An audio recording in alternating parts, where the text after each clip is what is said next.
Hi, welcome to Joel's Books Review channel. My name is Joel. Today, I'm going to review a book. It's a new genre in this channel, but not really, because in my About Me section, I wrote I'm going to review thrillers and horrors. And today is the first ever horror book in this channel. I mean, it's very easy to guess which horror book I read, right? It's obviously Stephen King, the only horror writer that I read right so far. And the book is Harley. The name is Harley.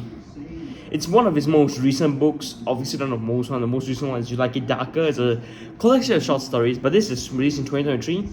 It was named the best horror book of the year award in 2023. I kind of agree with this because I finished it and I loved it. So, what's this book about? So, this book follows a character named Harley, Harley Gibney, as for the book name. She was from the Mr. Mercedes trilogy, the TV series, and The Outsider, also another TV series.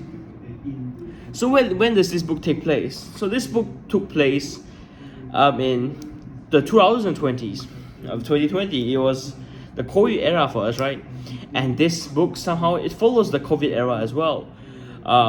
So this book begins when her mom had just passed away from COVID-19 or the virus. It takes place parallel to our universe, as I just mentioned, and so yeah, in the middle of that, I mean, this book didn't technically take place. This book started in 2012, but the real story begins in Harley. So there was this man named Jorge Castro. He was out jogging that evening at October 17, and then he met two couples named Emily and Rodney Harris. I was just checking my notes, and yeah, they were pretending to be very back pain. And so Jorge, as a good Samaritan, tried to help, and then he was subdued by Rodney Harris and kidnapped and put them into their basement. So jump to the current. Penelope Dahl reached out to Harley Gibney about her daughter's disappearance. So Harley takes up this investigation of her daughter Bonnie Dahl. During this investigation, she found something. She learns that a boy named Peter Steinman and a janitor named Alan Kraslow disappears under similar circumstances. So yeah, it's like a similar type of disappearance. And if you forgot what I said, it similars back to Jorge Castro, but Harley doesn't know that just yet.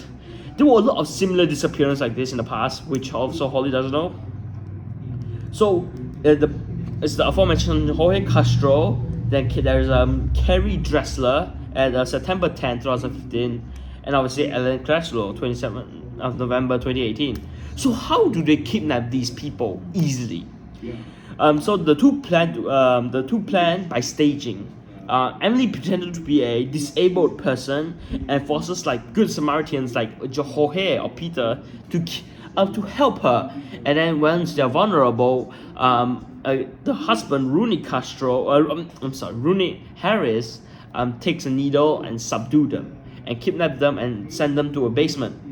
So there's a very sick thing about this book. It's a very disturbing book, one of the most disturbing books I've read. So what makes this book so good and so disturbing is because Emily and Rodney Harris, the Harrises, were cannibals. So yeah, it's very, very disturbing, right? Viewer's discretion, I mean, obviously the readers know, but how do they kill the victims? Yes, they were killed, obviously.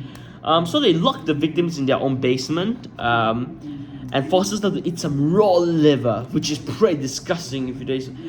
Most of them didn't eat it, because like Ellen Kraslow was like vegan, and then they shot her in the head clean, and then they killed them, and they consumed them, which is very, very disgusting, as it is already. Consuming stuff, disgusting, raw stuff as well, very disgusting. So the Harrisons began to experience some health problems like back problem, and so they took Bonnie Dahl and they killed Bonnie Dahl as well. But no, Holly didn't know that. But soon enough, Holly realizes this deed, and she tries to sneak into the Harris's house. But then she was subdued by Rodney Harris with a taser and was locked in the basement. So it was very, very bad for our hero, right? Our hero Harley Gibney. However, Holly found something that would change her life forever. She found out there's another piece of earring from Bonnie Dahl, and she uses the earring to slit open to kill Rodney Harris, and he died. And then Emily came back home and found out, and went to the basement and found out her husband was dead, and then Holly was still alive. So they decided to use Holly's gun and try to kill Holly, but then Holly got the upper hand and managed to break Emily's neck. So this book, it was very disturbing. It was very, very good as well. It's a classic Stephen King type of horror book. So yeah, it's not really disturbing for avid readers for Stephen King, but I would give it an 8 out of 10. I love the book. It's my number 3. I definitely recommend for you horror readers out there. If you love Stephen King, this is the book for you. It was a very good book, very disturbing. It's a classic horror mystery thriller type of stuff, but it's mostly horror, right? Because cannibalism. Yeah, so this is today's book review. I'll see you guys in tomorrow's one. Bye bye.